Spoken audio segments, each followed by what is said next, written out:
Okay, we're going live here.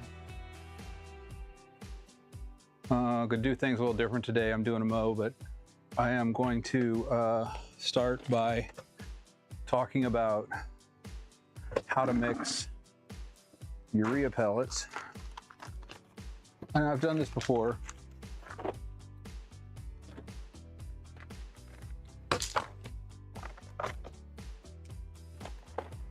So what I have here is I have my Urea 4600 and my iron.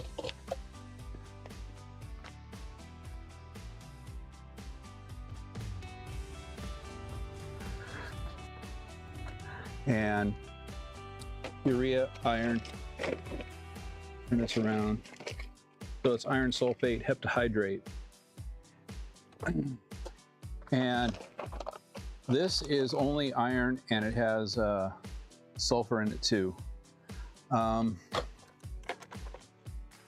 try not to use it too much because sulfur lowers your pH, and that's kind of defeating my purpose of what I'm trying to do with my soil. And I know, you know, pH is really not a major thing. But for me, because of moss and stuff like that, I try to control it. So I'm going to get my scale set up here, and I'm just going to do this really quickly. I'm not going to spray right now. I'm just going to go ahead and get this mixed and ready to spray. I'm going to do 4 gallons. So with 4 gallons, I'm going to do 2 pounds. I'm sorry. 2 pounds is going to be about 1/5 of a pound, if I remember correctly. So yeah, I am going to do 2 pounds. It's going to be 1/5 of a pound of nitrogen per 1,000.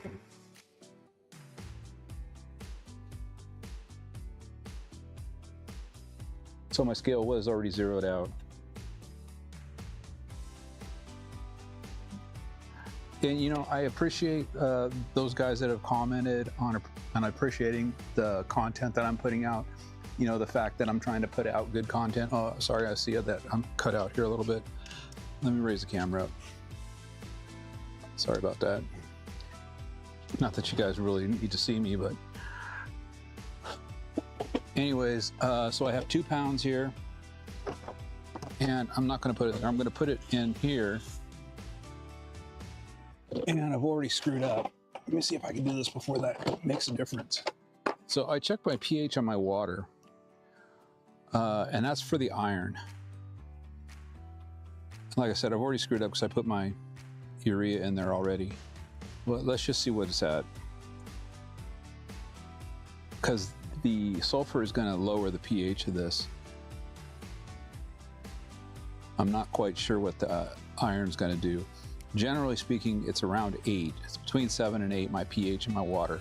Now, the reason why I do this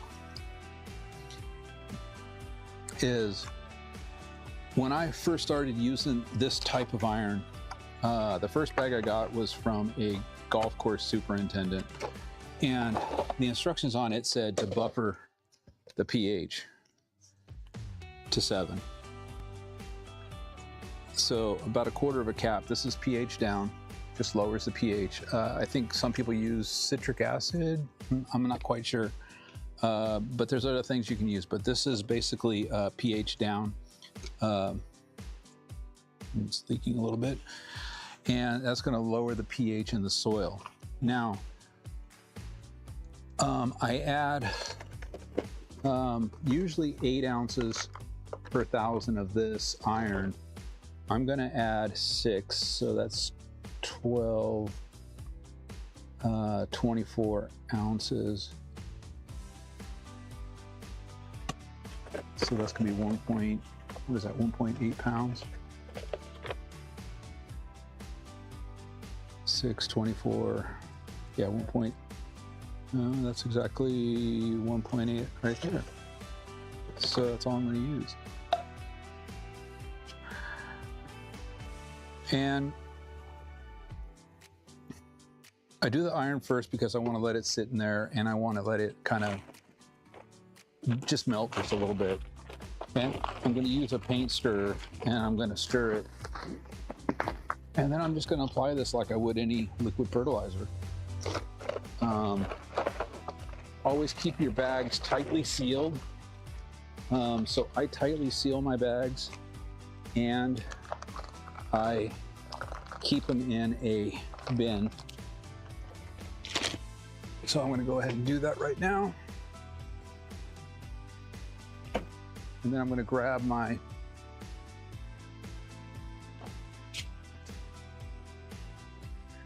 drill and my paint stirrer. I'm going to mix this and I'm just going to get this ready, and I'm just going to use this after I mow. And there's just a couple more things I want to talk about before I get started mowing. And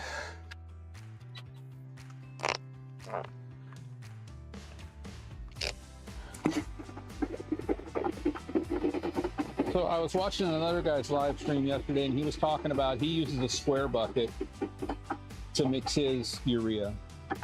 And he basically does the same thing I do. Because we both learned it. Well, we learned about using urea from the same place, but the reason why I use liquid and I don't just spread straight urea on my lawn, because I'm a low mow.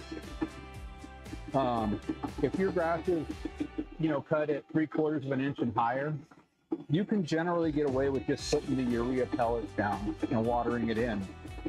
I would still follow the rules, depending upon how you apply your nitrogen. And just remember, your nitrogen is your, one of your greening components. I'm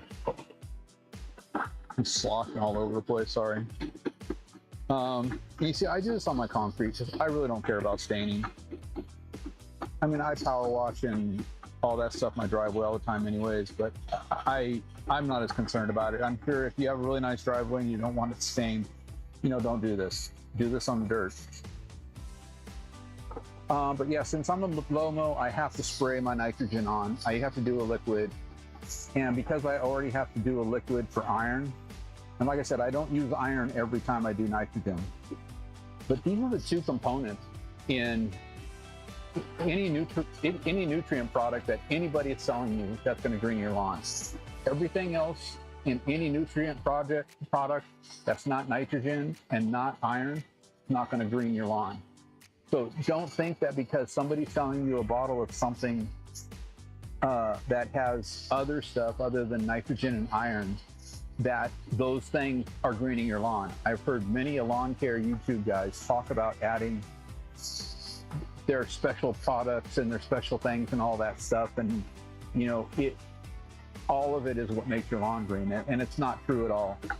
And this is one of the main reasons why I started my YouTube channel. This is all I do. I don't do anything else. And my lawn is, it's pretty green. I don't like my lawn super green, super dark green. If you want your lawn that way, great. This is what you need to do. I apply 1/5 of a pound. I'm doing it like every 2 weeks right now. I just don't have time to do it like a lot of these YouTube guys do. They just constantly are pounding nitrogen and iron. But on top of that, they're pounding a bunch of other stuff. And then they're trying to tell you that it's all the things included that are making their lawn green. And that's just absolutely a bunch of BS. And I don't care whether it's Yard Bra. He's the biggest person that tells you a bunch of BS. Of most of them, Alan Hain, the lawn care nut, Ron Henry, the guy that does the golf course lawn or whatever it is, the golf course superintendent guy that talks about how he's got 30 or 40 years of experience. He knows what he's talking about. That guy is so full of a lot of stuff. I mean, a lot of stuff is really good that he does, but a lot of stuff he puts out is BS. And, those are the reasons why I talk about what I do. But everything I talk about, I learned all these practices from an actual soil scientist, guy who's got a PhD, Dr. Travis Shaddix. He's turfgrass epistemology.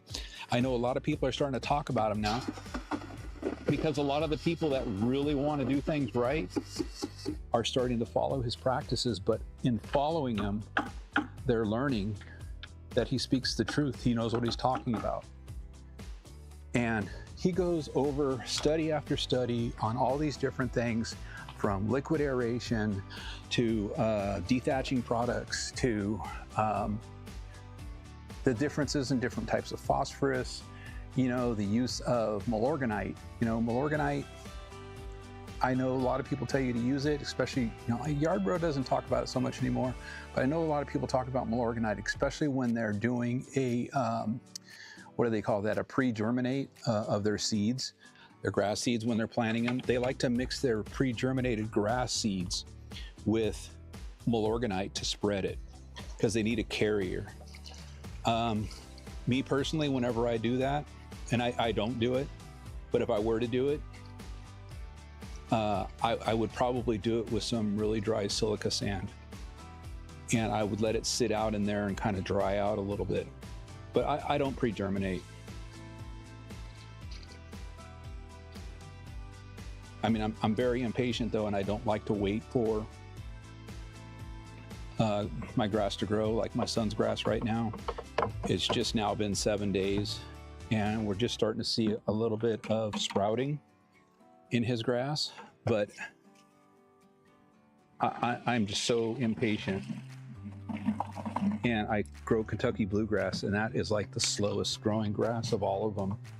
And it drives me nuts waiting for Kentucky bluegrass to germinate. So I have a little bit of, looks like sand, but whatever at the bottom of this, I'm just gonna throw this in the side yard. It's not gonna hurt anything. I'm gonna fill this to 4 gallons. And what I do is I spray my front yard and backyard first, and then I start spraying the neighbors' yards. And this is a 4-gallon Ryobi mixer.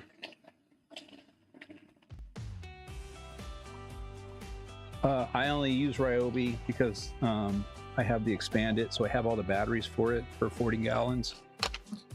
I'm sorry, for 40 volt. And I like the Expandit because I have so many different attachments for it, and it's just what I've always used. So I'm just going to set this aside and save this for later. So there's a couple other things I wanted to talk about, because, you know, everybody's talking about aeration, and I see a lot of these shorts and these videos of people talking about their methods of aerating, how they aerate and all that sort of stuff.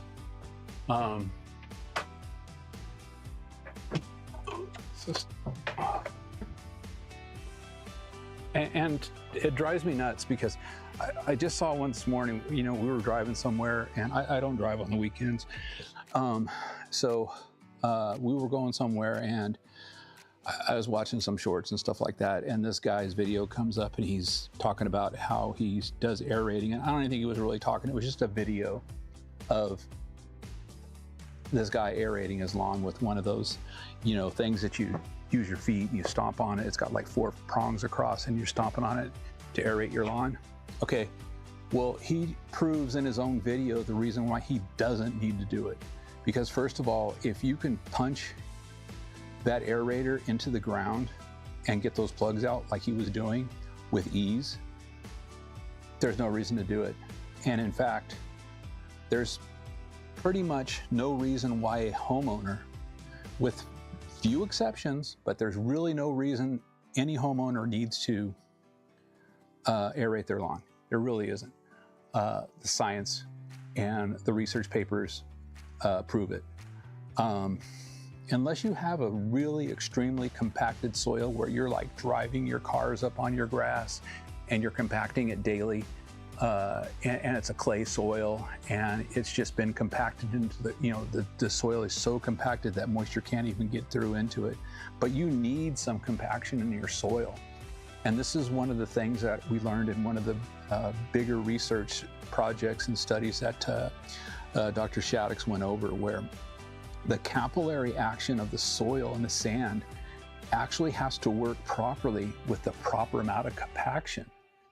Nobody talks about this stuff. all these YouTube channels and these guys that have and I feel so bad for these thousands of followers that just religiously live by what they say, and anything that they promote, they go out and they buy, and I just feel bad for them because they're just being totally misled. They're being scammed, and they're victims of believing in somebody that they feel like they can trust. And that's my big reason and my big thing about the videos that I do and what I talk about.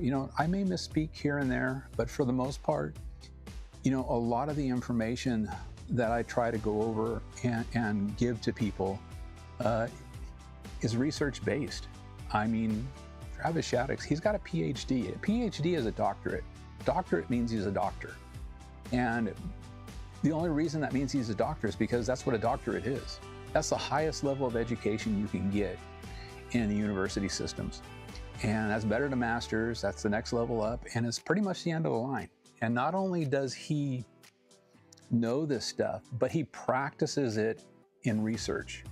He's done plenty of research. He is probably the utmost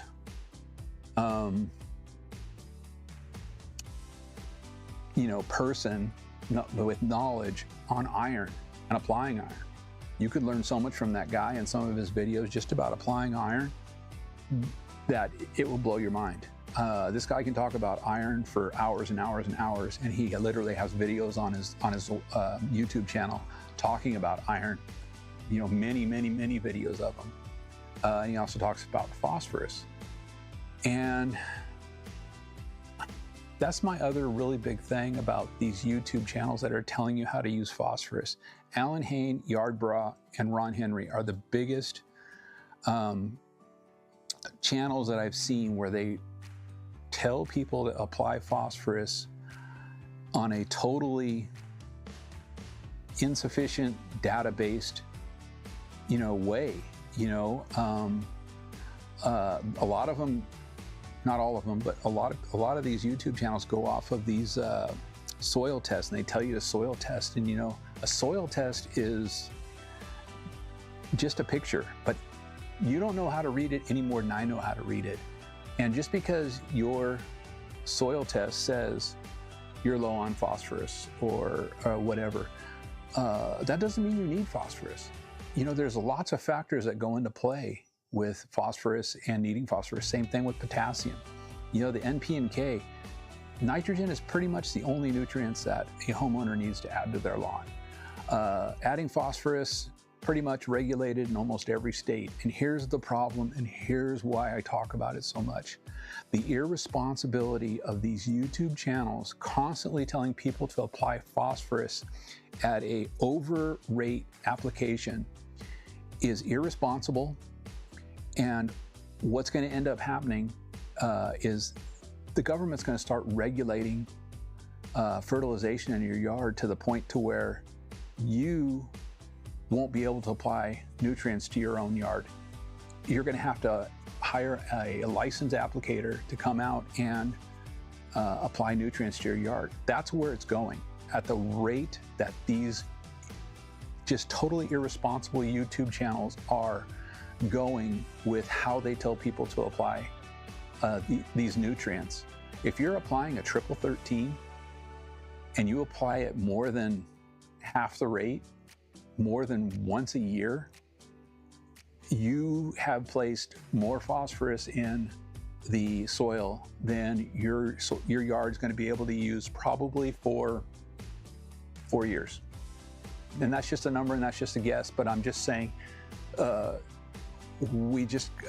just heard him, Dr. Shaddix, go over a research paper talking about phosphorus and Milorganite and the biosolid phosphorus products. And biosolids, because of the potential to have PFOS in it, which are just dangerous. It's dangerous. It's bad for humans. It's bad for everybody. It's in Tagro. It's in Milorganite. Any fertilizer or nutrient that has a biosolid in it has the potential to have PFOS. And PFOS are just, bad for the environment. And I'm not an environmental guy. I'm not a green person. I don't, I use glyphosate like crazy. my point getting back to is I'm only wanting to be able to fertilize my lawn on my own. I want to be responsible about it too. And I want to teach that practice to everybody else. And, you know, the bad thing is that a lot of new people, because of how large these channels are, you know, that's usually the first thing that comes up in a search. And the first thing that comes up in a search for somebody new who's starting to learn about lawn care, being Yard Bra or Alan Hain or Ron Henry or the Lawn Ginger. God, there's so many of them. You know, they put out a video and thousands of people watch them within, you know, a day. And any new person that watches that has no clue what they're learning is not only wrong, irresponsible, and bad for the environment, but, you know, some of these people could be environmentally concerned people. You know, they hardcore practice environmental practices, you know, like recycling and food composting and just all these things that people, you know, some people that are really hardcore about the environment, you know, get into doing, you know, not using plastics and just all these things. And to me, I don't care where you are with that whole thing.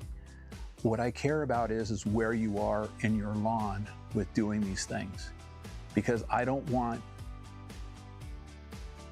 me to be told by the government that I can't fertilize my own lawn. I don't want to not be able to go to some place and buy a nutrient to put down in my yard, you know, and that's kind of the way we're going. There's a lot of states where you're literally not allowed to apply any phosphorus. Very strict reasons why you can apply these phosphorus products. So, you know, between the aeration products, even the hydrotanes and the, you know, the things that say you'll use less water, you know, phosphorus products, potassium, and just the misuse of those products and people thinking that they're so important for their lawn. The reality is if you use Milorganite and you apply it based on the nitrogen application, like we just did. I just did nitrogen and iron, and I measured it out, so I was applying 1/5 of a pound of nitrogen. If you did the same thing with Milorganite on a regular basis and just was using Milorganite and you were putting down 1/5 of a pound, say once a month,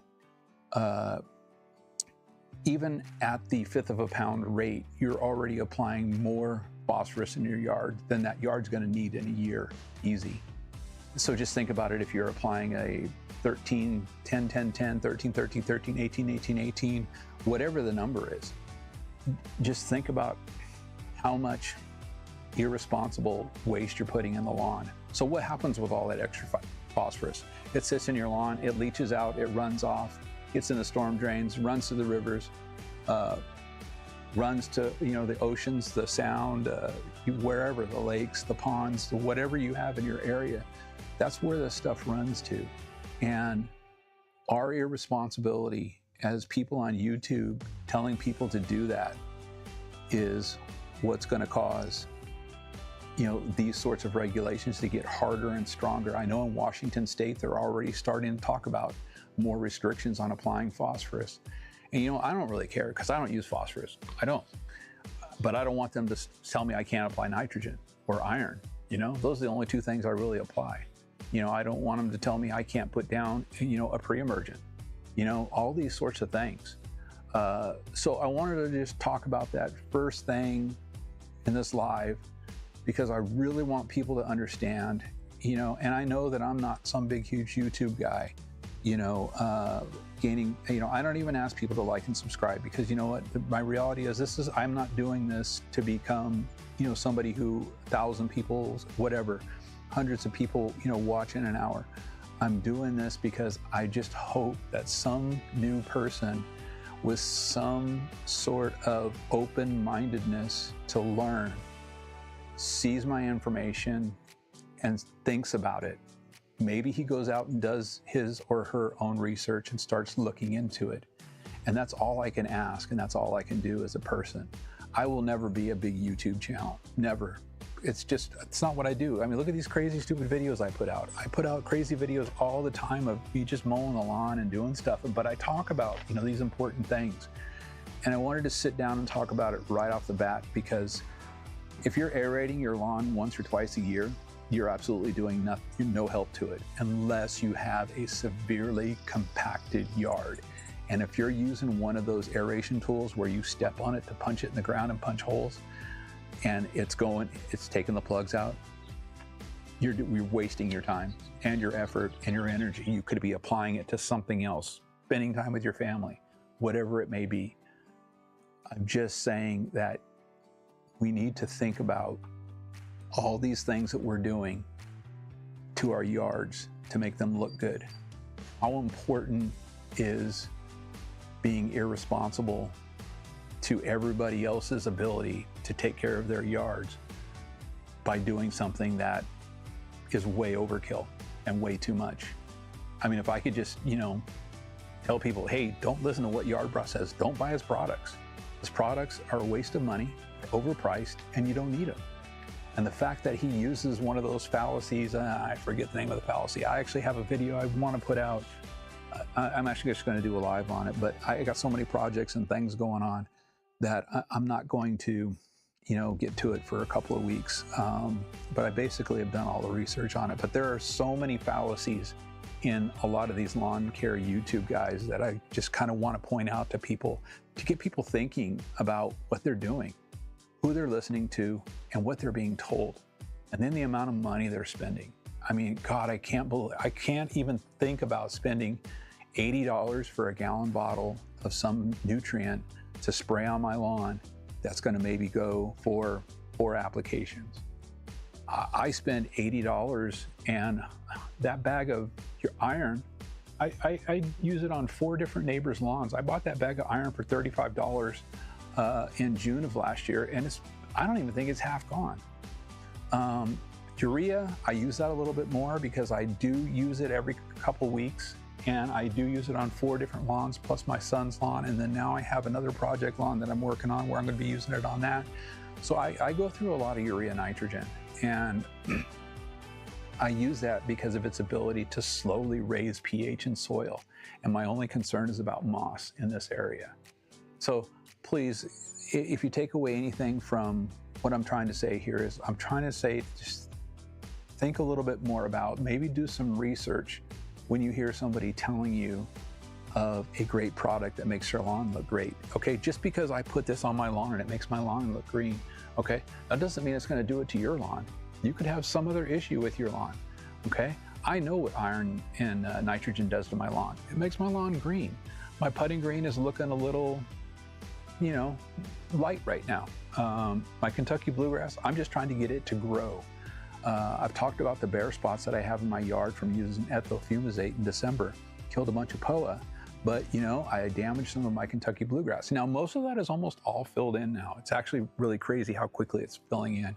And then all my shaded areas that died out, not died out, but got drowned out by shade in the wintertime, all those big patches of dirt in my lawn are slowly filling in. And right now I'm at about, I want to say 80 to 90% of all those areas being filled in. And I haven't seeded them. It's just being filled in by the Kentucky bluegrass's ability to spread and fill in. That's the one thing I like about the Kentucky bluegrass. So I'm going to do a mow.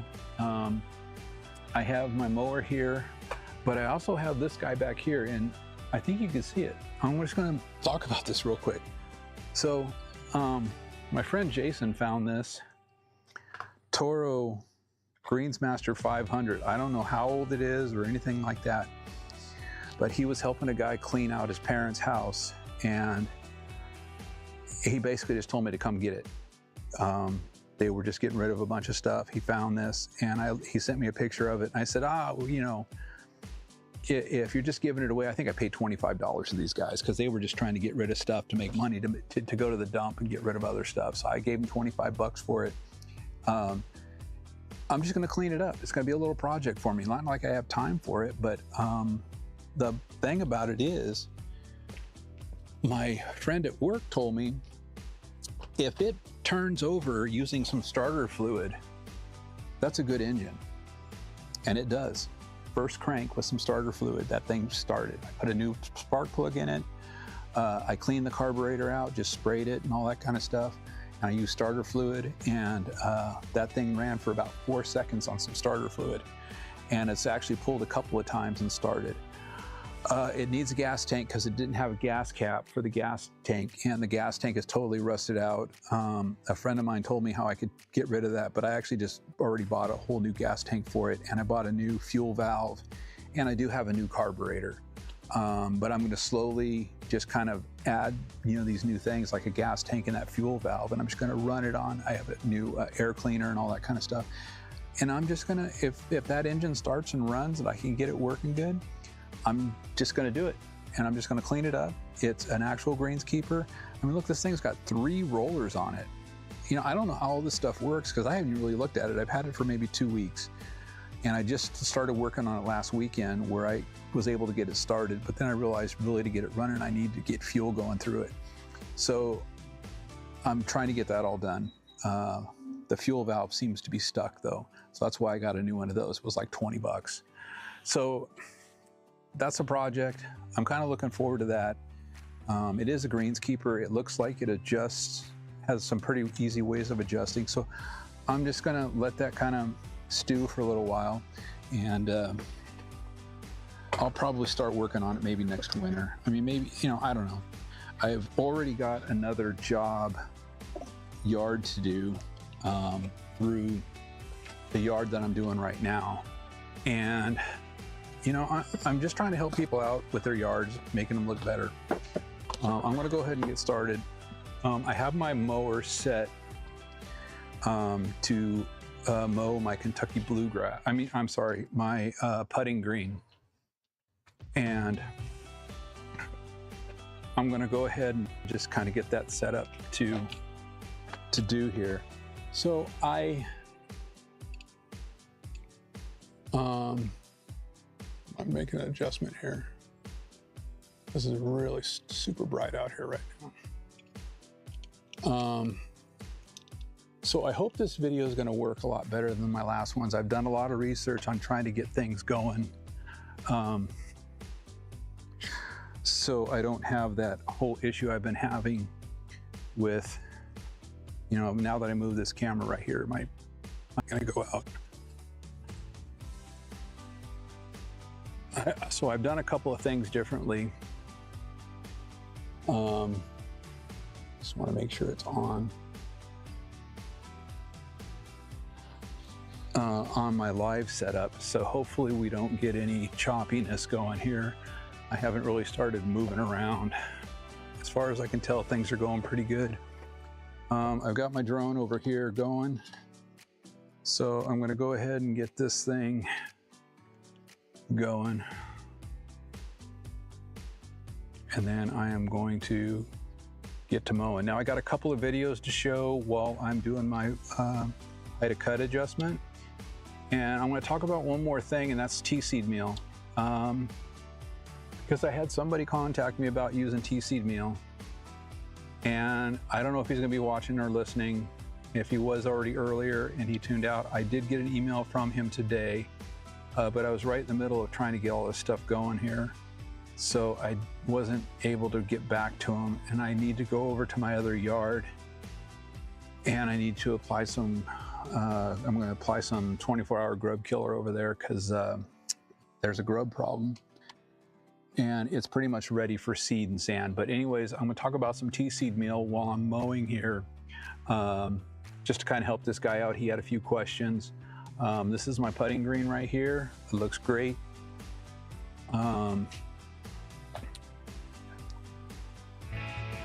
See if you can see that. And I don't know, by this view here, maybe you can see that the putting green is looking a little pale.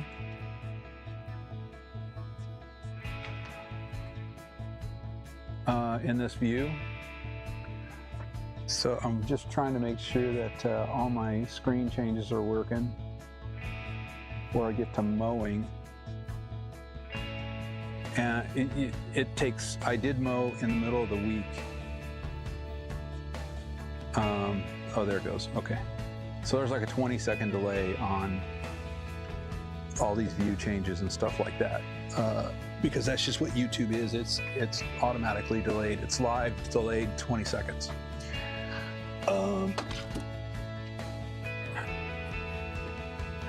So I'm gonna get this started.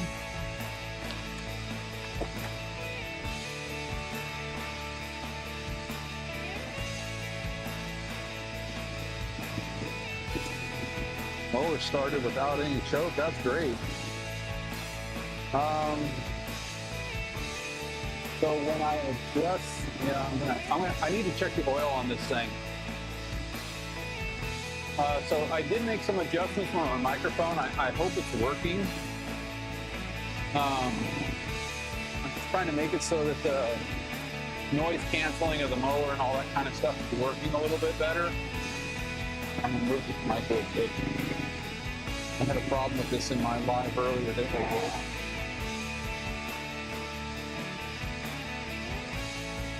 Because I know the real mower can be a little noisy. So I'm just gonna kind of let this cruise a little bit slow here.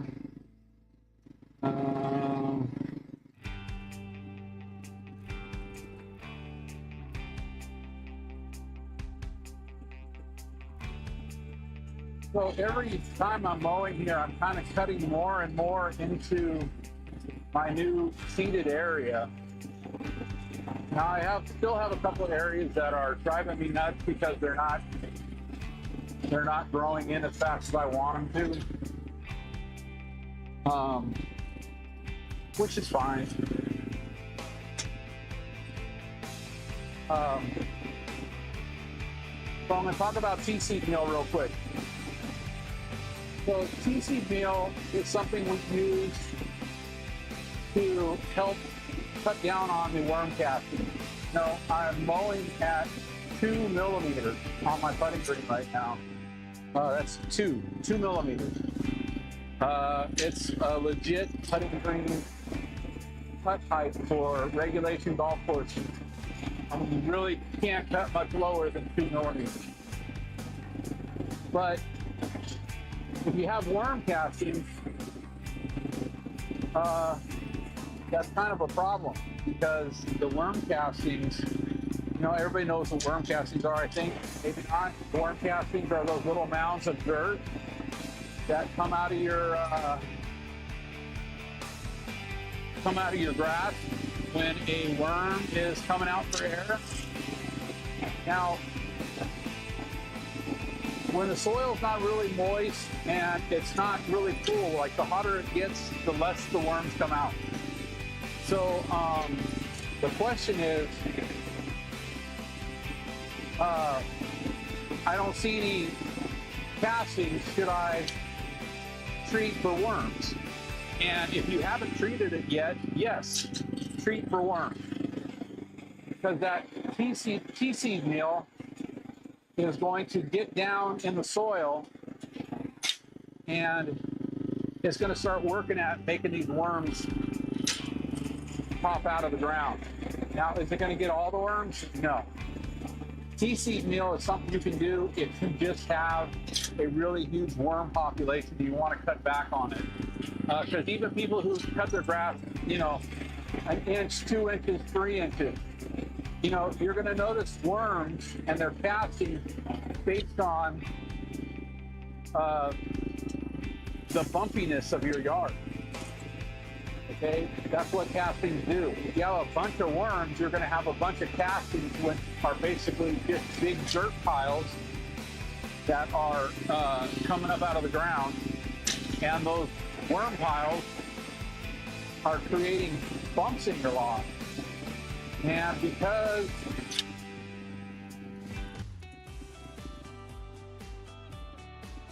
you have worms, you're going to have castings. It's going to happen. So the next question is, how do I apply it? How do I water it in? What's the best recommendation on it? Okay, I've done a lot of work with tea-seed meal and cutting my worm population down. In fact, I have 0 on my putting green, and I have some in my backyard. I don't really have any in my front yard because I've done a really good job of keeping them under control because I use a lot of TC meal. And then once I get them under control, I just maintain it. So I apply TC meal very heavy, especially on the first application. I use 25 pounds of it, and I cover probably more than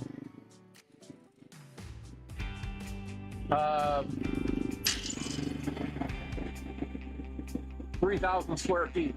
About 3,000 square feet. My front backyard are about 3,000 square feet, maybe a little bit less. And, you know, I'm sorry, I hope the video is working good. You know, I can't really monitor it while I'm mowing, so I have no clue. I have no clue if the audio is working. I have no clue. I have no clue of anything. I'm just enjoying the pleasure of mowing. So the tea seed meal, once you apply it, and I was telling him I use a setting of 8 on my Scott's Whiz spreader. I really hate it, but I don't apply nutrients with it. If I was applying nutrients with it, I mean, actually, I guess I do a little bit. I'm very careful because I really don't like any Scott's product. In fact, I was trying to find a new drop spreader, and I was having a really hard time finding one that's not Earthworks or Scott's. I dislike both companies for the same reason. Just BSers. Scott's products are terrible.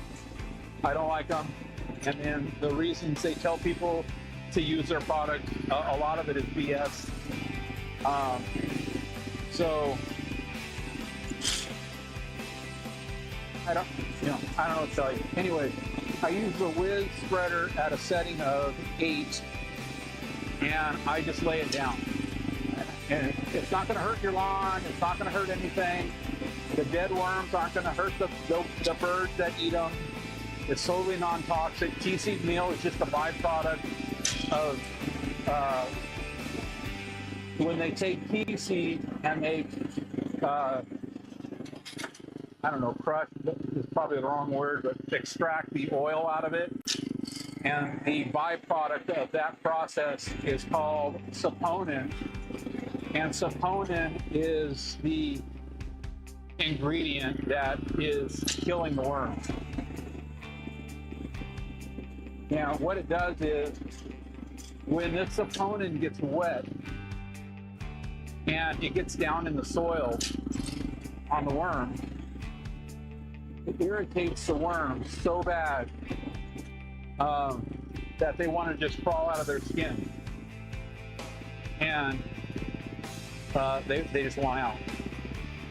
So they come up out of the ground, and you'll see this within 10.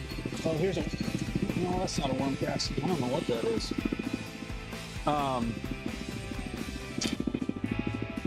They'll come out within 10 minutes of applying water to your soil, and they'll just come out like crazy. You know, you'll go out there, and at first you'll see just a couple. You know, you'll go out there 20 minutes later, you'll see a whole bunch more, and just depending upon how bad of a worm problem you have, they're just gonna come out like crazy everywhere. How much water? I really just do a regular watering, and I only run my sprinklers for like 5 minutes a cycle, or an area, and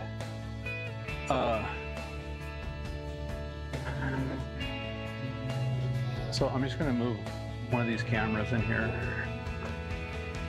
because I got to do a blade adjustment, but I'm also going to put a video on so you don't have to just sit here and watch me and listen to me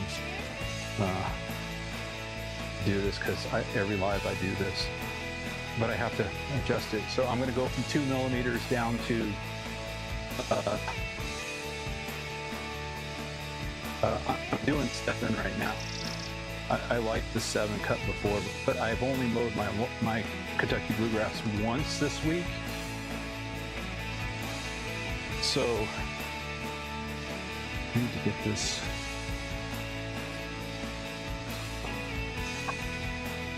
Mistake to put this in the putting green, but I did.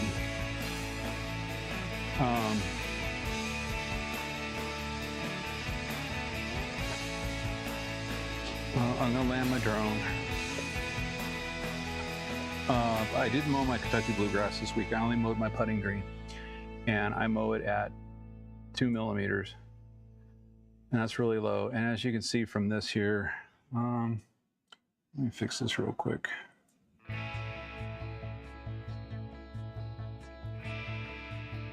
It's not gonna let me. It's not gonna let me do it while it's recording. Let's see if I can do it now.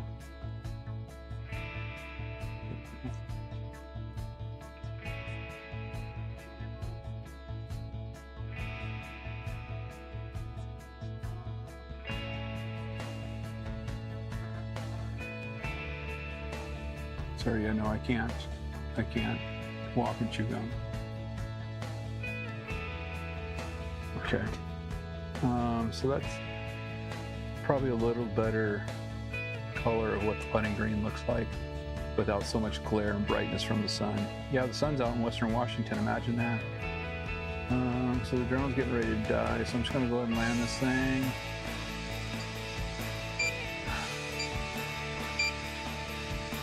So that's what the putting green looks like right now.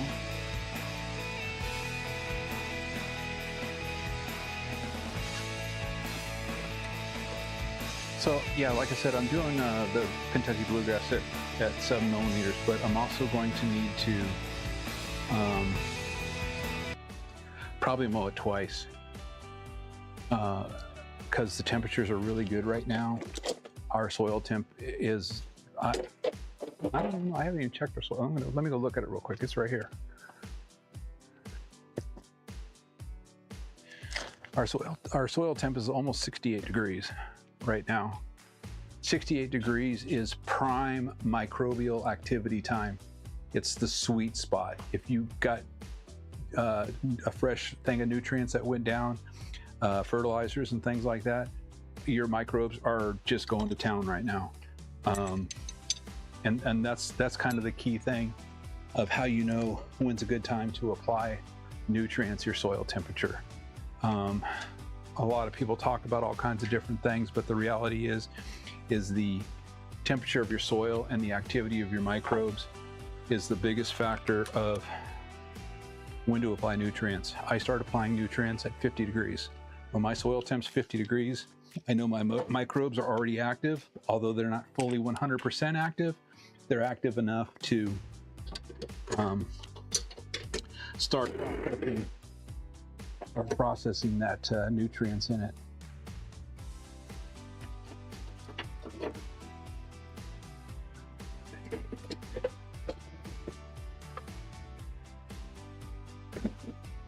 Yeah, so because it's so late and I've been doing so much today, like I said, I did another live earlier on a different channel, and I've been making all these adjustments on my setting for my different lives that it's taken me a little while longer, you know, how I'm using my cameras and all that kind of thing. And I can kind of see from my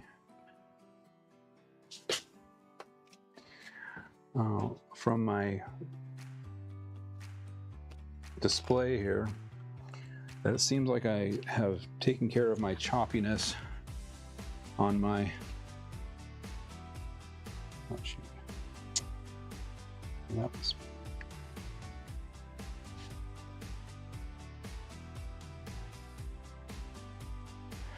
So I was just trying to turn the volume down here and it turned it off. So I think I finally have figured out what was going on. I don't know all this technical stuff with the internet and upload speeds, download speeds, and what's good, what's bad. What I did learn is that I basically used so much of my Wi-Fi that I was just bogging down my Wi-Fi's upload speed with all the video I was trying to send through it for the different screens that I had set up. So that's why you see here I don't have a whole bunch of different screens going at the same time. Okay, so because we're at 2, I'm going to go ahead and start cranking up. That means I'm going to start cranking clockwise. Oh, I got to loosen, sorry. It's not going to start cranking yet because I haven't loosened these. I got to loosen these 4 bolts. The helmet bag is not in the right spot.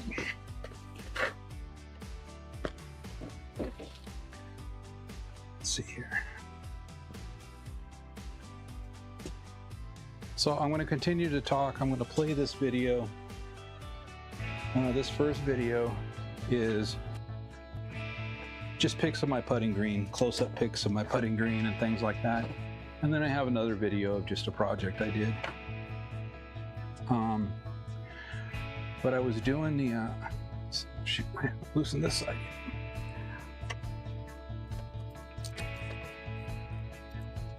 So I did the pictures of the putting green because I was trying to show at different zoom levels, you know, what the putting green looks like.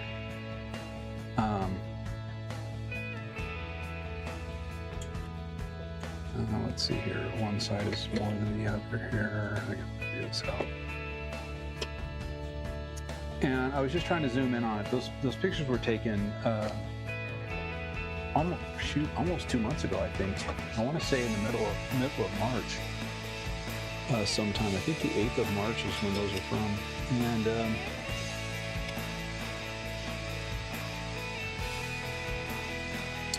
I was just zooming in and out on the putting green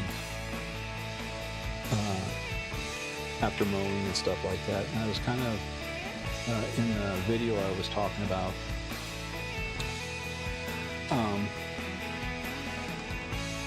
how the since I don't bag. Somebody asked me why I don't bag, and so I did a video on it. 6.94. I'll take that. This one's a lot. Shoot.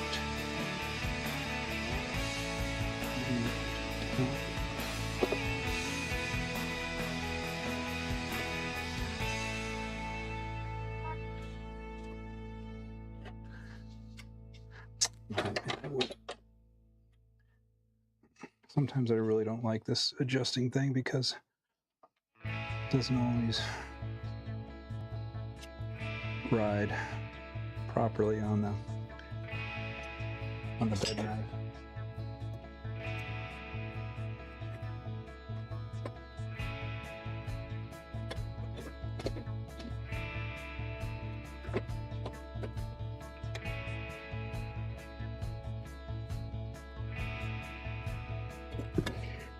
But I think I've started to figure out how to use this thing and get a more accurate reading.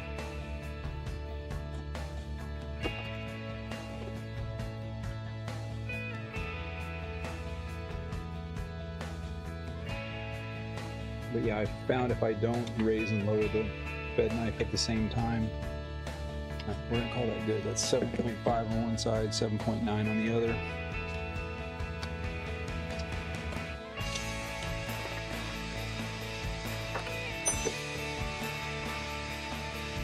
So the putting green pictures were just to show what happens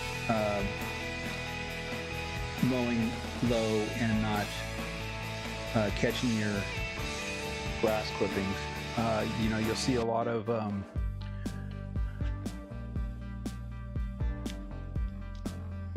happened here?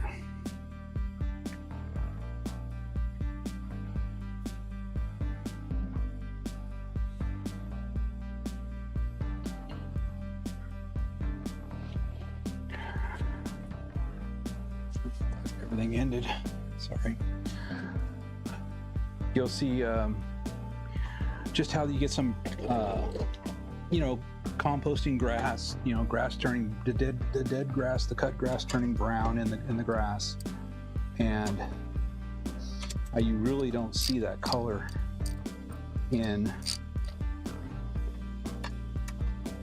the look of the grass as it being so short. Probably not the best, but it was just some close-up pictures I took of the putting green. So this video here is the retaining wall project that I did right here alongside my driveway. My retaining wall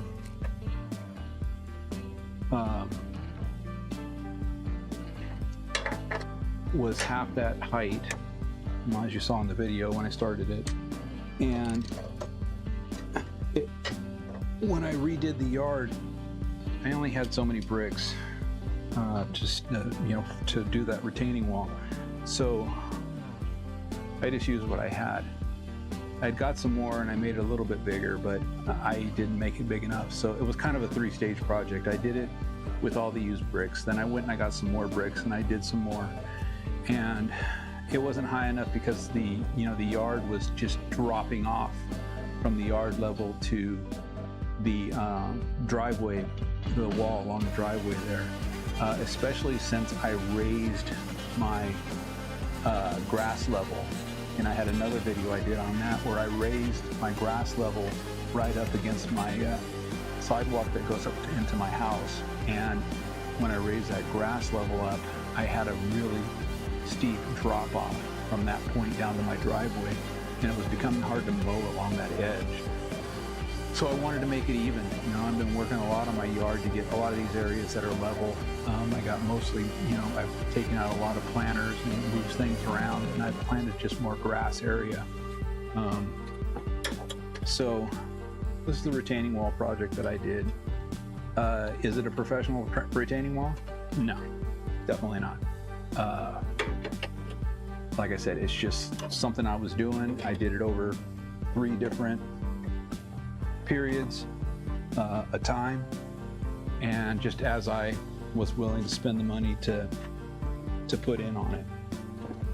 It's pretty much finished now. It's at the level it needs to be. I just need to start maintaining the planter a little bit more this spring. It really,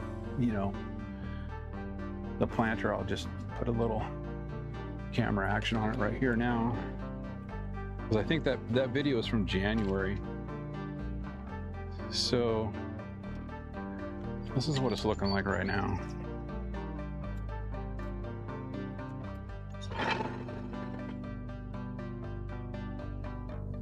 And when I first moved into this house, I had planted a bunch of bulbs and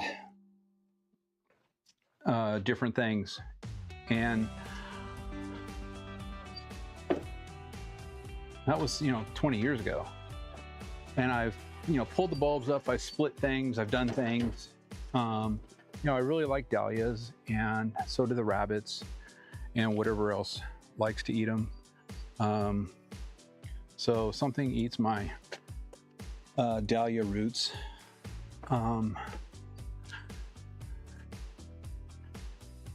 So seems like I'm constantly having to plant dahlias, but a lot of these stuff, especially these blue flowers that just started growing, started blooming right here. All these guys right here, all along the edge. Those used to be in the planter that was over here. Let's see. Did my camera freeze? Oh, maybe my finger's got to go. Oh, right there it is. There's my finger. Right here. All this right here. That was where all my, a lot of my bulbs came from. I moved a lot on the other side of the lawn.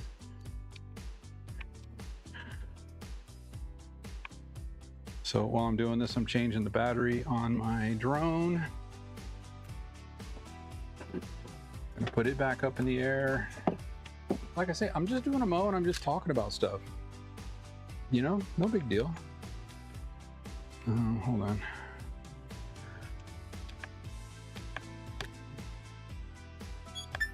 There we go. So I put the drone in the putting green. This putting green is nice. So I think I'm going to do a couple putts on this putting green as soon as I finish mowing this front yard. Because I know last week I had such choppy video that it was really hard to... Seems like the video is flowing a little bit better today.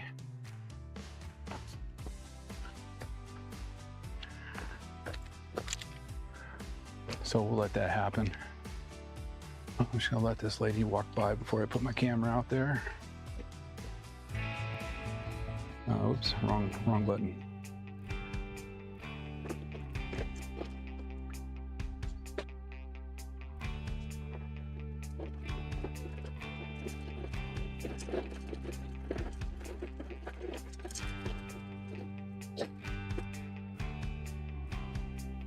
So I don't get home from work till like 7. So I don't really get a lot of time to do mows and stuff like that. So I try to just concentrate on mowing the putting green. And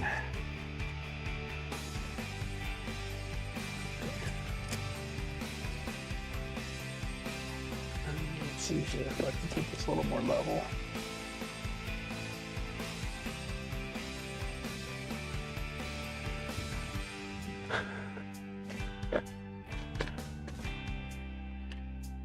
So let's see if the drone is connected. Maybe I can get it back up in the air and I'll start mowing.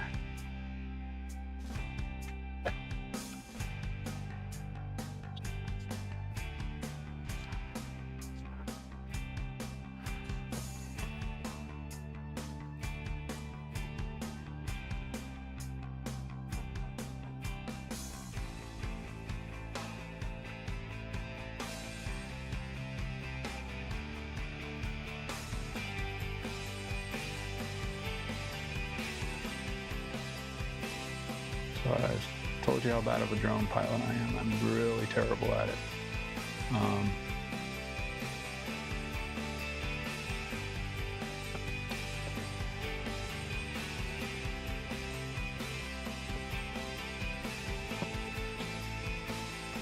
A little windy this afternoon, so the drone's going to struggle to stay up there in a steady spot.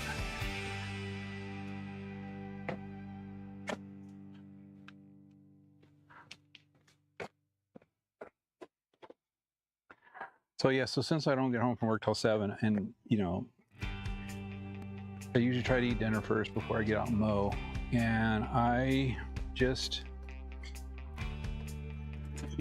don't have time to mow it all.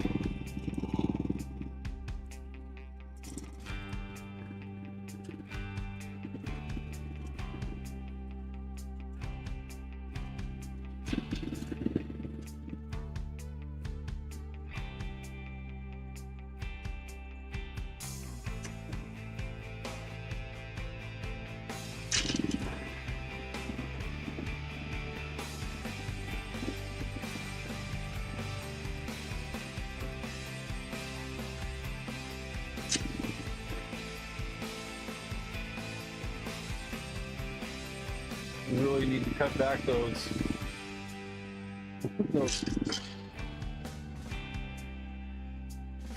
I forget what those things are called. They're like bluebells or something like that. Texas bluebells or something. I don't know.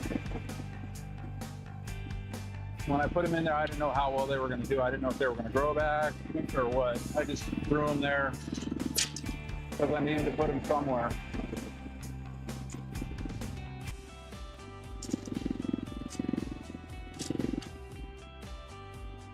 So that's where they went.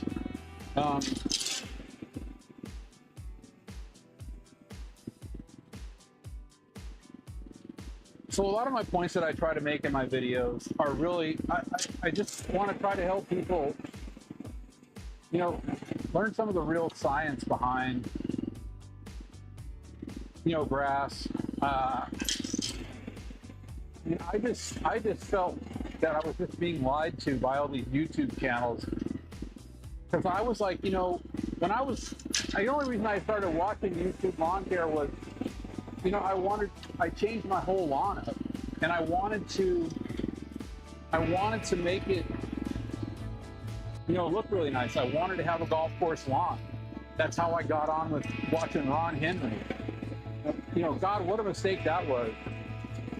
I mean, that guy just a salesman. All he's trying to do is sell you nutrient products. Tell you to use a fraudulent soil test process, and based on the inaccuracy of that soil test and his lack of knowledge of how to actually read a soil test, he's telling people to buy and put down nutrients based on no science at all, based on a bunch of BS. And then, of course, I saw Yard Bra. He's all over the place. And I was kind of following his method when I first started. And, he lives right here in Western Washington. And I realized that guy's just an idiot. And now he's just become a salesperson. I mean, he's making so much money off of his viewers and ripping them off that it's not even funny. Granted, any product with nitrogen and iron is going to make your lawn turn green, and it's going to make your lawn grow. I mean, I'm not saying I got the greatest lawn, because I don't. It's still in a recovery phase from winter. All the damage I did to it. Because I'm not afraid to do things to my lawn to either fix a problem, learn about a problem, all those sorts of things. I'm not afraid. I know grass is going to grow back. That's half the fun of, growing grass is the repair of it. That's why I love redoing lawns so much. I've done, what am I on? 1, 2, 3, 4, 5, 6, 7, 8. I'm on my 8th lawn renovation between my yard and, other people's yards. And I tell them, I said, I'm going to do my best, and I'm going to do everything I can to make your yard look good. If we plant it and something happens and it doesn't turn out that great, I'm going to be here. I'm going to help you fix it. I'm going to help you get it going. And we'll work on it. A couple of people, I'm actually taking care of their yards. My neighbor Wilson, I take care of his yard because I just don't have enough of my own. And he's a really busy guy. And I kind of just went over there and took over, taking care of it from him. And I finally got to the point to where he's good with it. But I wanted to make sure that he knew that I wasn't doing it because I felt he was doing anything wrong, or that he couldn't do it himself, or that he didn't want to do it. I told him, man, I need the lawn, man. I need the space to work with. He's got one of the yards, I redid his side yard, and he's just got one of the yards that I redid last year. He's the one in one of my videos on my channel. He had the grub problem, a moss problem, and he's got no problem over there anymore. The only problem is, we're still trying to get it to recover from a watering issue he had last year late. And I mean, it looks fine, but there's a couple of areas he doesn't have 100% sprinkler coverage of his lawn. So there's some areas that just don't grow.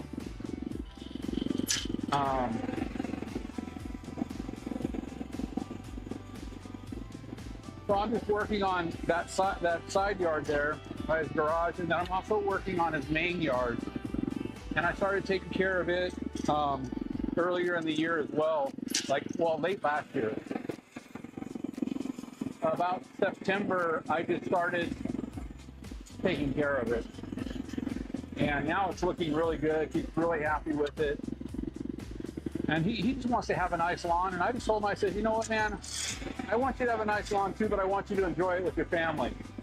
You know, he's got 2 little kids. He works a lot. And he's just a busy guy. And I just like to help him out. I don't charge him anything. I don't ask him for anything. You know, I just like doing it. You know, I would take care of some of my other neighbors' yards if they would let me, but you know, Kathy, she doesn't want me mowing her lawn. She wants to do it herself, and I understand that.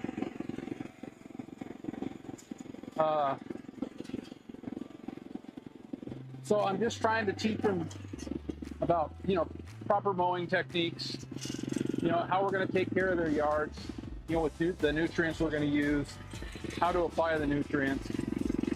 We're going to weed control, you know, all the basics.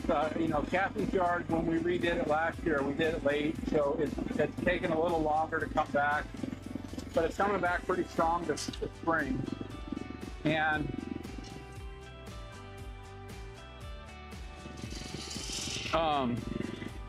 you know, she's listening to me, and it's not even that she has to listen to me.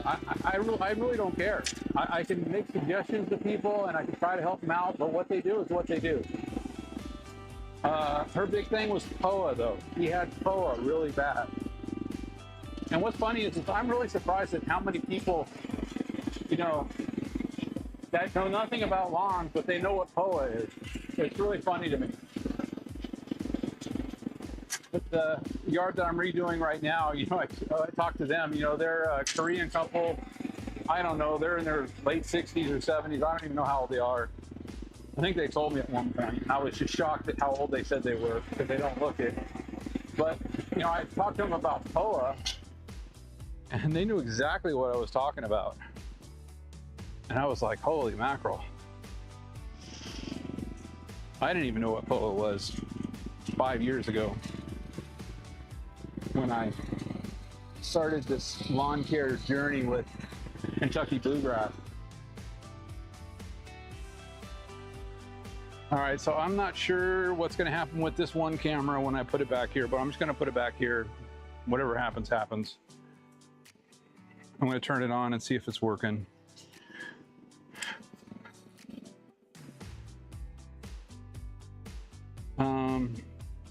So I'll show you the camera view, and you'll see this is one of the areas back here that I'm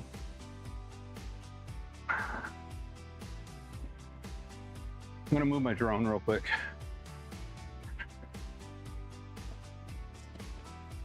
I'm trying to mow in a more organized manner, but so when I move my drone, I have no clue if I'm going to hit a tree or I'm not going to hit a tree. Because there's a tree back over here.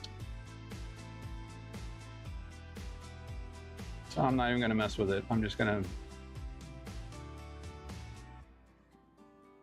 to set it up to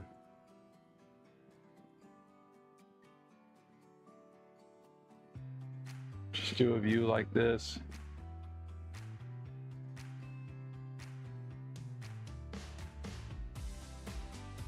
And when the battery dies, the battery dies. You know, we'll just hopefully land back where it came from and not crash into anything. So back here on this back camera, I'm gonna cut to right now. So this camera has the view of my side yard over here. I don't even know how well it's working, if it's gonna work. Maybe it's already cut out.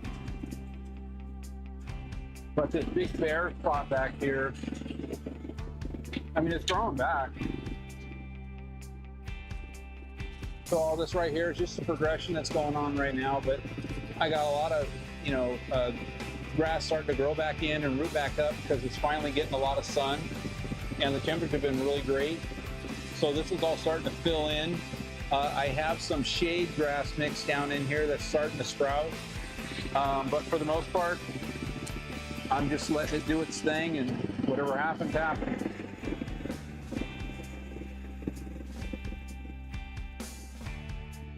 But I have two major spots in my yard that the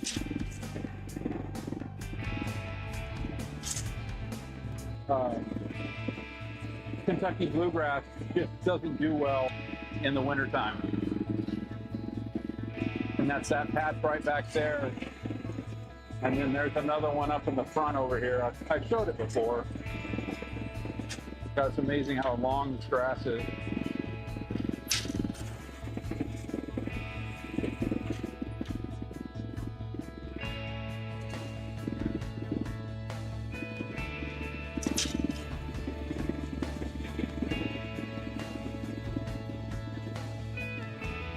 So I'm going to use my rotary mower and I'm going to vacuum the lawn. Oh man, disconnected. Okay, hold on. I got to go do something real quick.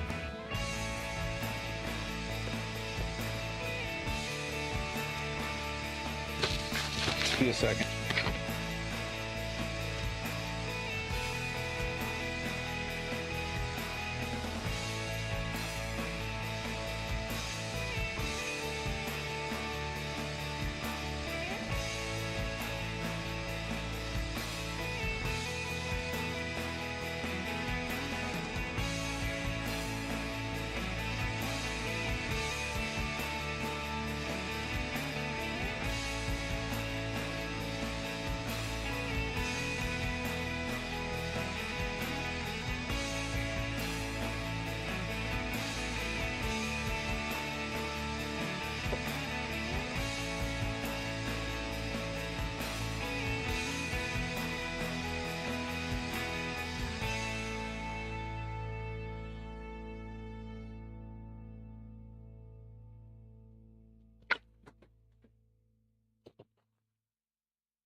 Yeah, I just have this spot back here in my yard that doesn't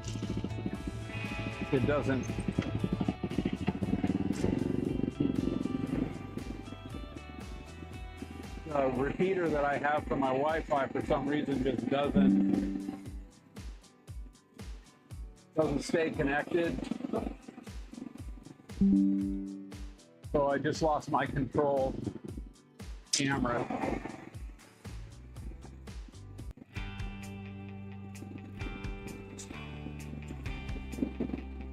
Gonna get this finished and I'll finish this front area right here.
So the biggest reason I went down to 7 millimeters for my cut is because of the putting green new growth that I'm trying to. Surprised this camera hasn't disconnected yet. And now that I say that, I probably will.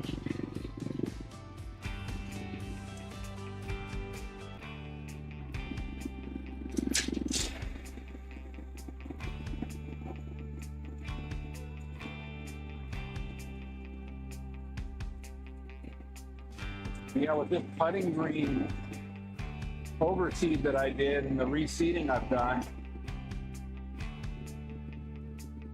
I mean, 80–90% of it did really well. I still have these areas that they just don't want to grow. I'm going to make them. They're going to grow, whether they like it or not. So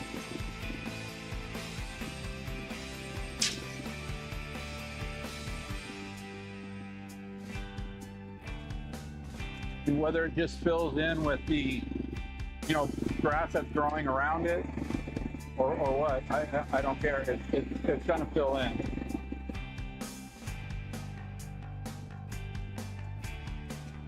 And the new areas that are filling in, oh man, that was terrible.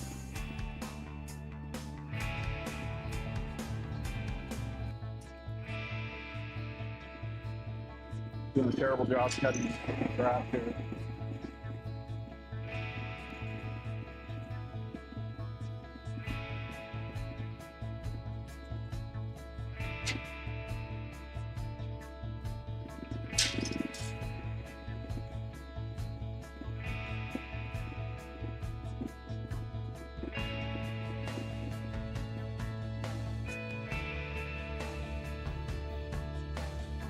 I have something I got to do this afternoon over at the other house, the yard. For that, though, I'm probably going to mow this again. That's the only problem with a real mower, and you're cutting too much grass off at a time. It doesn't quite give you the cut that you probably want. And the second cut's always so much better, and I'll probably go the opposite direction when I re-mow it.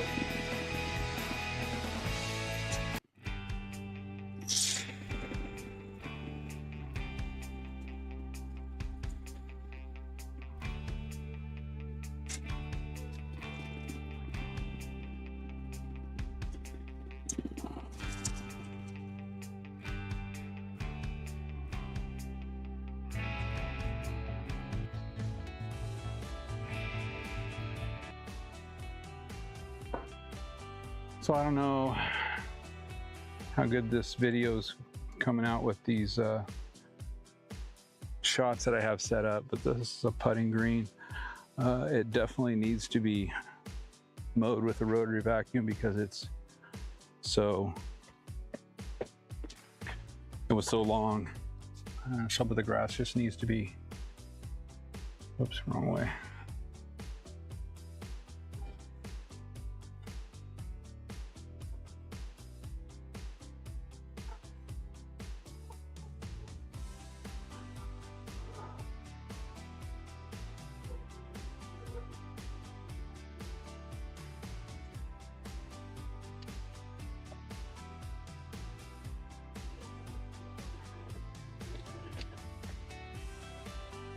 So I don't know, the putting green really seems like it came out pretty good.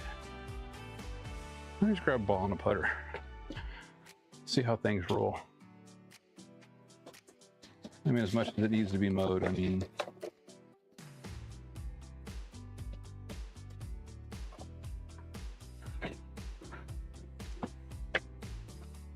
if you saw last weekend with all the choppiness, how can you really even get a read on how well the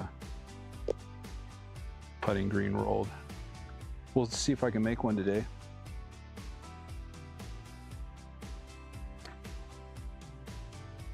Oh, thought the first shot I was gonna have it. Oh, drone's landing.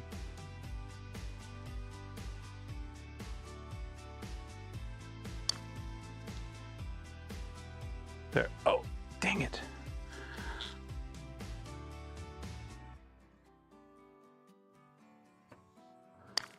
I don't know if you can see the break that it has there. Oh, right into the drone. It's got this little break at the end. And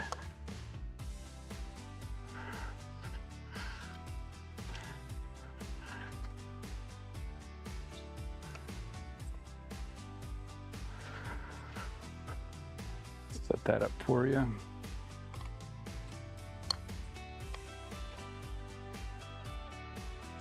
All right, I'm just gonna do 3 more and then I gotta continue mowing.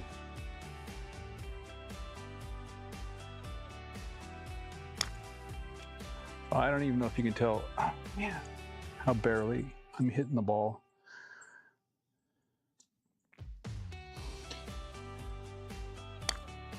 That's not going to go in.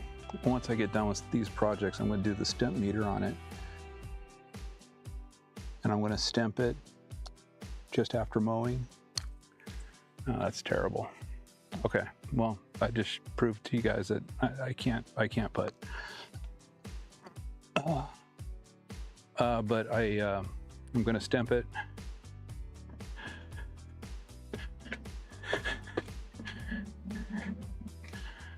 And then I'm going to roll it, because that's what I heard they do at the Masters, and I'm sure all golf courses, but I'd never even thought about that, but they roll the putting greens. And so I'm going to do that. I'm going to stemp it, I'm going to roll it. Going to stemp it, going to roll it. Going to roll it, going to mow it, going to mow it, going to roll it.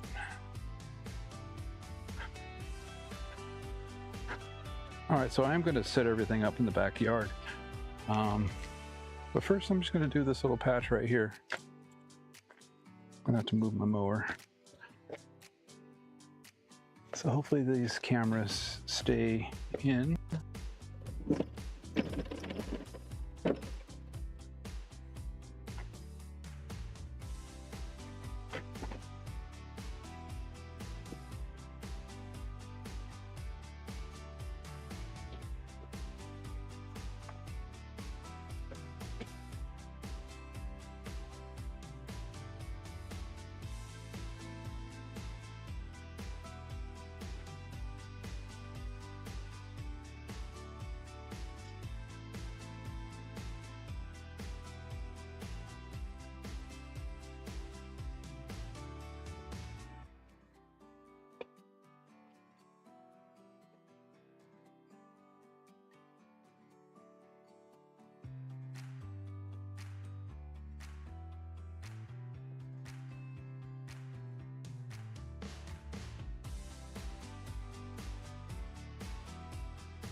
So I always forget to mow this patch. I didn't mow this last week, so this is a little extra long. And I probably need to rake it real quick.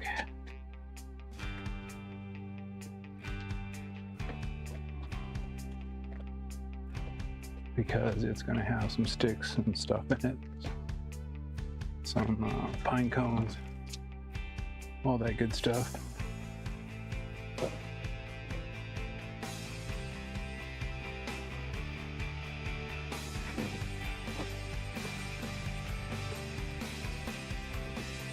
So all these bags, I don't know if you see them over here, all those bags are from dethatching and removing all the moss from the project lawn that I'm doing.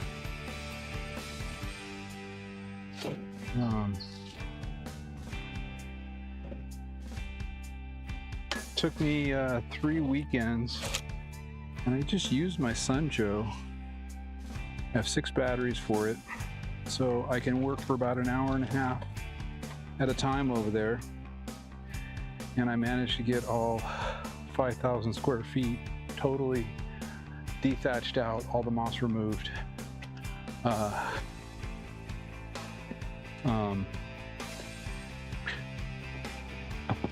And a lot of lumps taken out from the, I guess the crows digging at it from the grubs, and worms, worm castings, you know, just low spots that it has in the, what am I doing?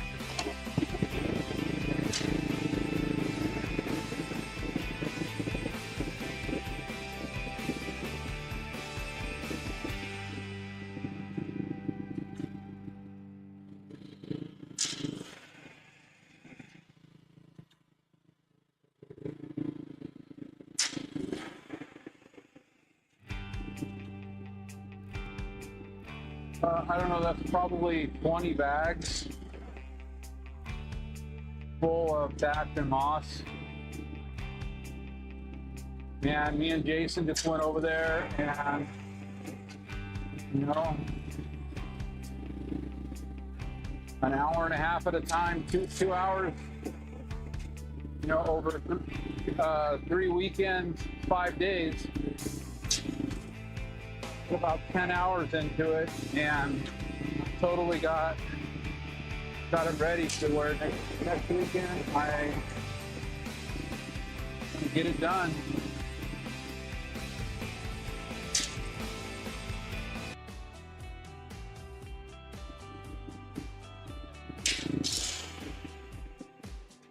But this area over here is the area I'm looking. I had totally had it all cleaned up, and I was going to start working on it before they called me to do that project. I was going to start working on this side yard here, and this is where I want to put bent grass. Not as a putting green, but I just want to grow more bent grass. I'm going to put it in over here. I'm going to put in another sprinkler circuit over here. And I've already missed my window of really moist conditions to dig those trenches for the new pipe. So that'll be something I'll be having to do with a pick and a shovel. But I'm really just going to put, you know, one line.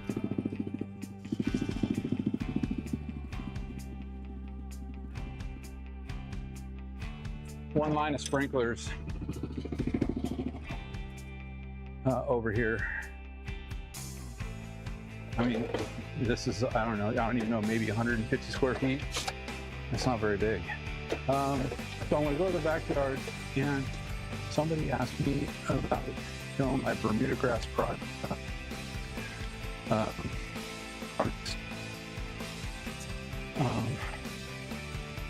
Actually, I'm really happy with how early it's starting to grow up again. I do need to do a little work.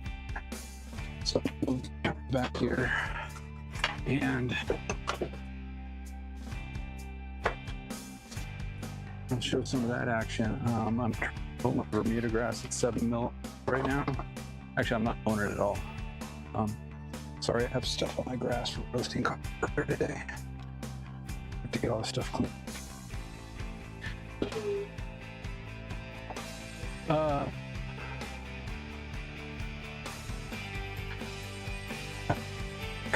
Is it actively growing?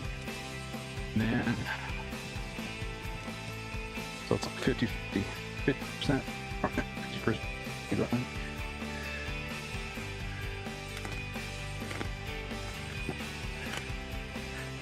See, I think the Kentucky bluegrass is just seeding right now because this is not POA. It doesn't pull out easy. It's not light green. And I know you can't see what I'm talking about, but I'm just trying to see what's going on over here.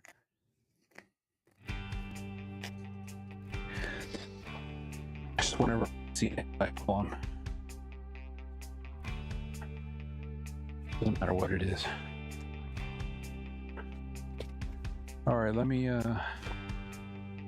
put this back on real quick while I'm gonna move some cameras around. And then I gotta do my drone. I don't have to, but I'm going to. I'm such a great drone pilot.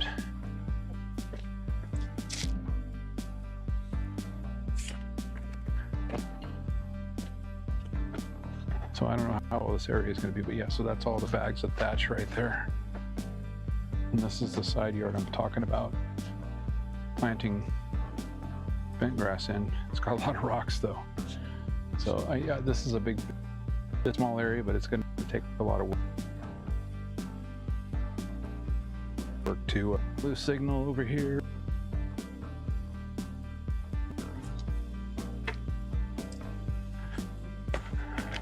But yeah, it should transfer over.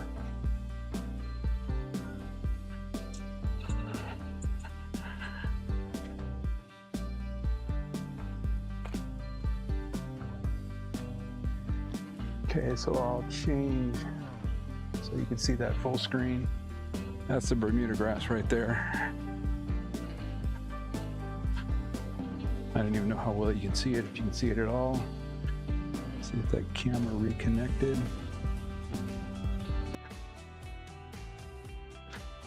Just gonna go to that stuff back here.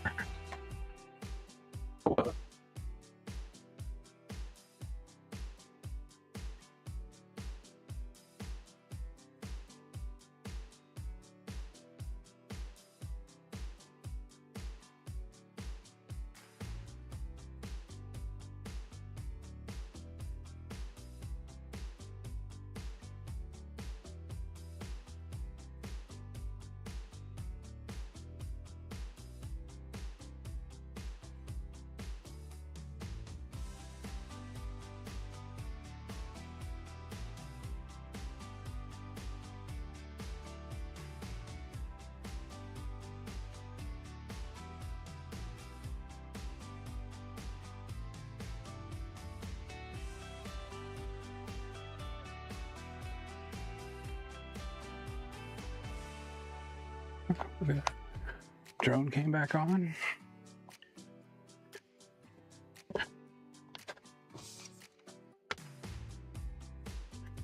No, I guess it's just a matter of whether, oops.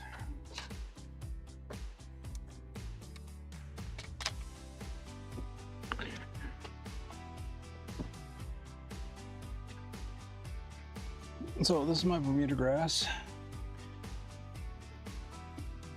So these are some of the pieces that I pulled out that are not even in the ground and they're growing. I need to get some water back here. So, well, you can see that, but that's Bermuda grass. And then got a lot of greenness going right here. I don't know, I think this is also got some weed grass in here like this right here. I really don't know. It's hard to tell.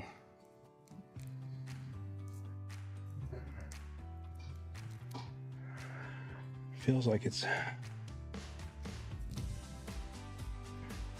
I get Kentucky bluegrass in here because when I mow it up this way. I might run the mower over it. All right, let me get my last camera, or let me get my phone so I can see if everything's even working.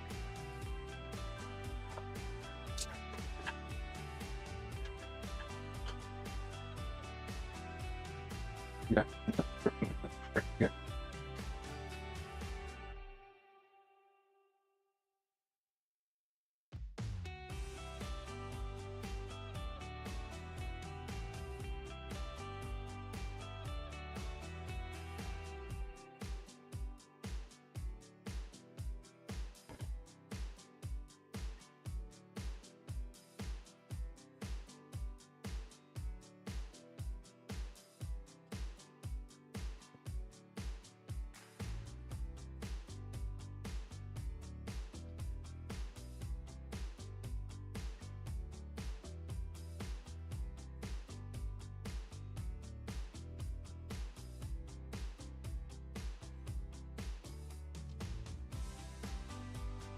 I don't even know how much longer my cameras are going to last until they die.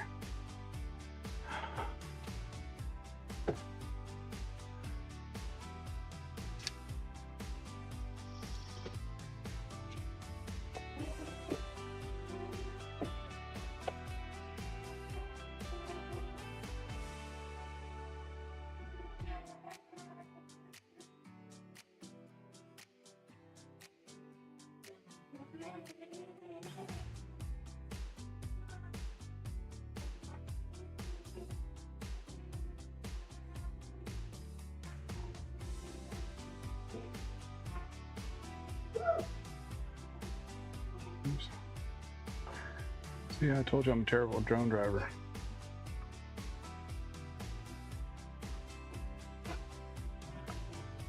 All right, we'll call that good right there.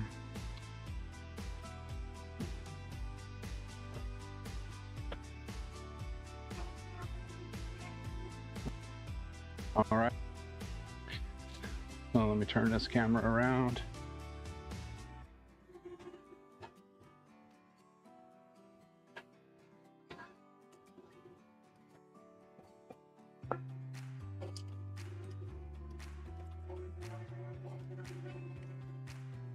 Yeah, it's so shadowed right now, sorry.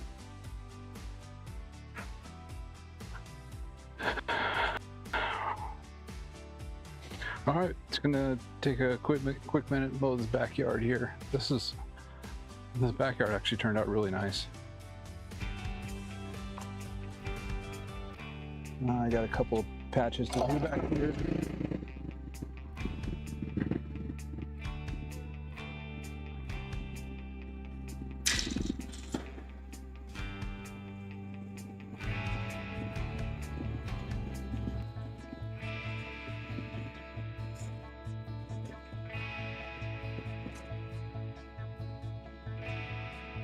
So I had raked for all the pine cones and everything.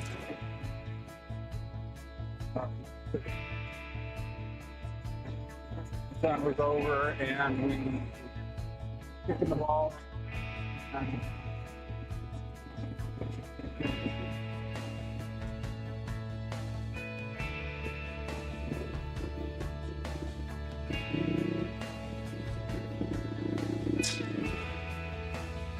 So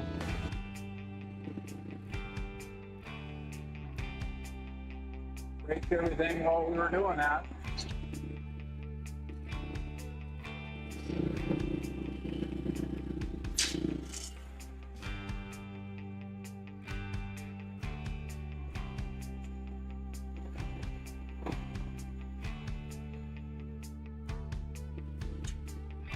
So the one thing I really don't like about Bermuda grass is how it goes dormant. I mean, even like in the South and stuff like that, it seems like it goes dormant. You know, Texas, Georgia, you know, all those guys that have their Bermuda, Zoysia, St. Augustine, whatever grasses.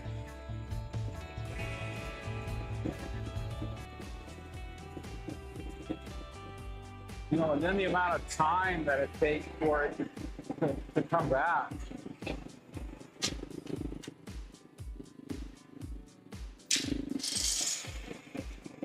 And there's a couple of guys' channels that I watch that have Bermuda, and you know, they're at like 60% green.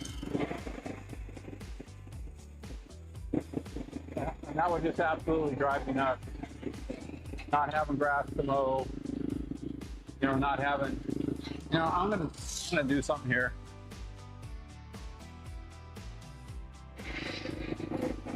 I'm gonna put this over here. I'm probably gonna lose the camera, but whatever.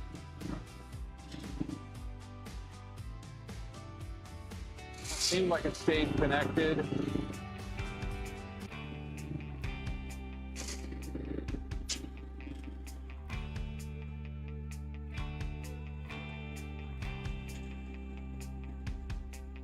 Well, I mean, that's the one thing I like about living up here in Western Washington. And our growing season is really all year long. I mean, we get a little bit of dormancy here and there. We do get some cold weather, some freezing weather. But, I mean, I mow my grass all year round. I fertilize it when the soil temperatures are right and the microbes, you know, got some activity going on.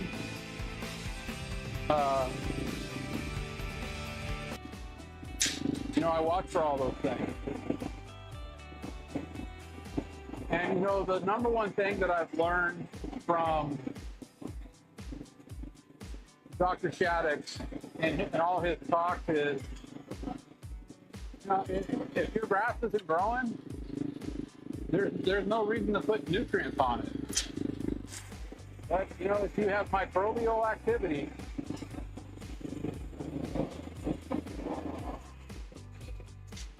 those microbes are going to go to town. And they're going to be active and they're going to do their thing. They're going to do what microbes do. And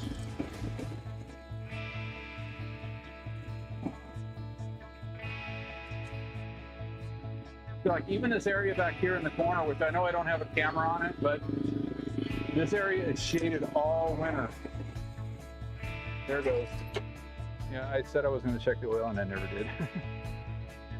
But I will.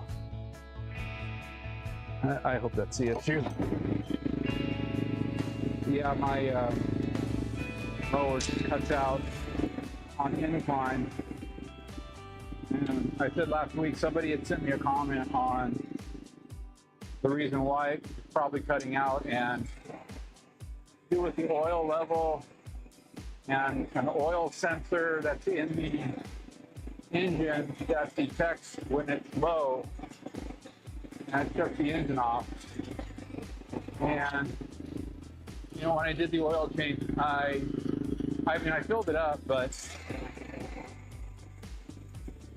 I didn't recheck it after running it for, you know, 10 hours or whatever, 5 hours. And so I don't know if the oil level's gone down. So I need to check that. And this grass is really growing. Man.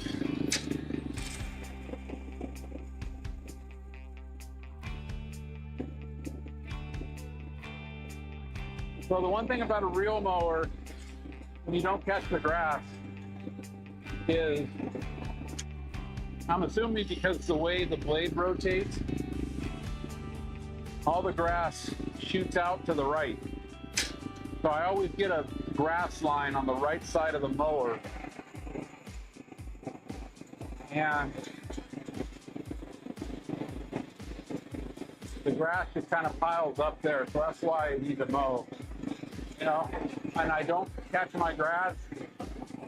2 reasons: composting it back in, great nutrient, great water level or water retention, great compost for the microbes. You know, and you know, all this nonsense you hear about feeding the microbes, it's just that, it's just nonsense. All these products that people are putting down, saying, oh, we're feeding the microbes, we need more microbes, you know, all that kind of stuff. You know, if you give the microbes the right environment, enough compost action, they're going to be plenty busy doing their thing. And everybody feels like they have to have more microbes to make a better stand of grass. And it's just nonsense. The science says so. And I mean, I'm talking about all these guys that say, oh, you know, everything I do is science-based and this, that, and the other thing. And, you know, I'm just going based on the science. I mean, just like what I say, but I haven't read, but I've heard somebody explain the science to me through research papers. It's not like I'm just listening to some guy who says he's a doctor, you know, a soil scientist, and he's got a doctorate in soil science. And his main parts of, you know, what he does is nutrients, mostly iron and things like that. And all the research he's done is, you know, nutrient based. It's not just because he says it. He will read and explain the research papers done on the work, what information's coming out of it, and then he will also even read and explain why a specific research paper that's published in a non-refereed science journal, non-refereed meaning, you know, reviewed by their peers and agreed upon by their peers. So there's a lot of junk science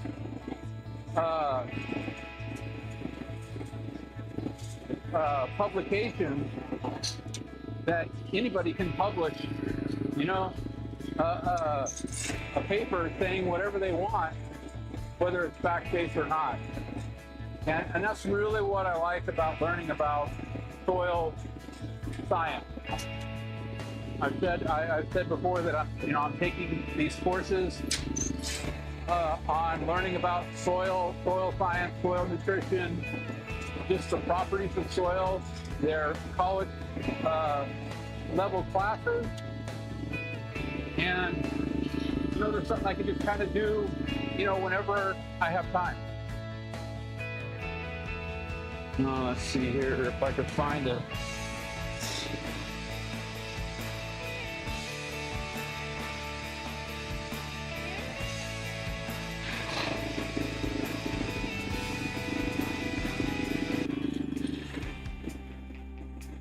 So you got to stop believing everything that your favorite YouTube guy tells you, because a lot of it's just a bunch of crap. 90% of it's just not even true, and 100% of it is they're just trying to sell you a product.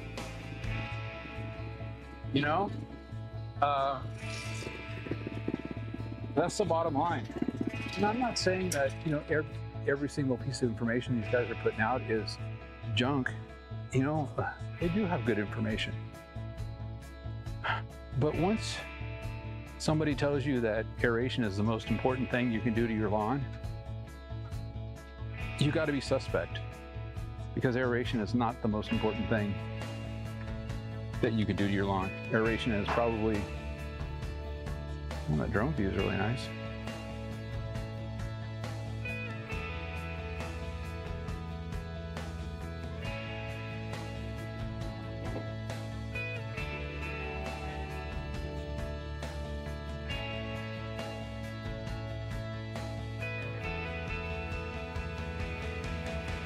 Ooh, it looks like this way.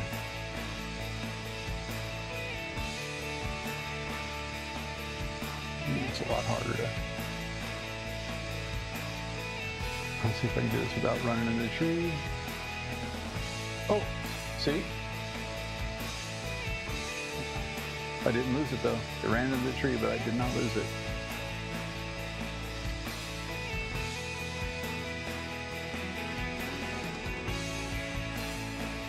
It's close.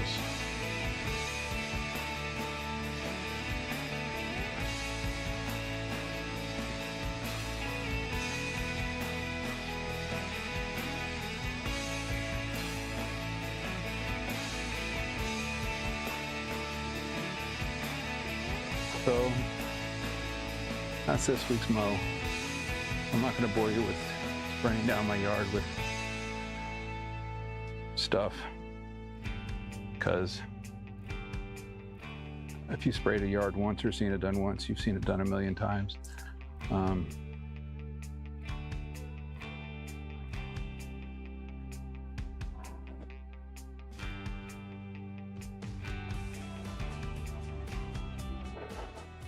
So that's what we got going this week. Everything's coming in.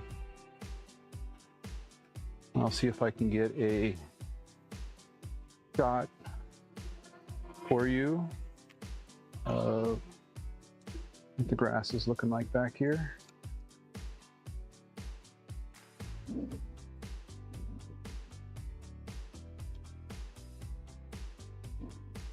Seven millimeters. And then you can see all the grass lines in the lawn here where the mower's just throwing it to one side. And so again, I have my Bermuda grass project right here, second year, just starting, already coming in April.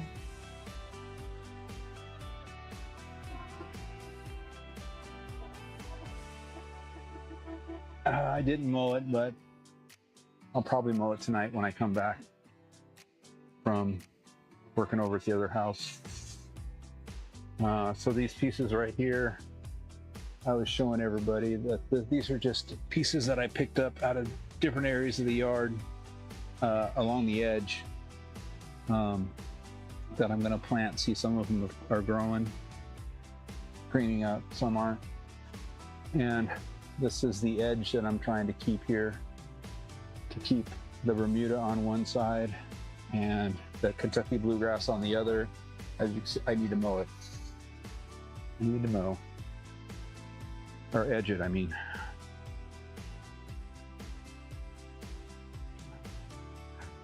So backyard Kentucky bluegrass, 7 millimeters.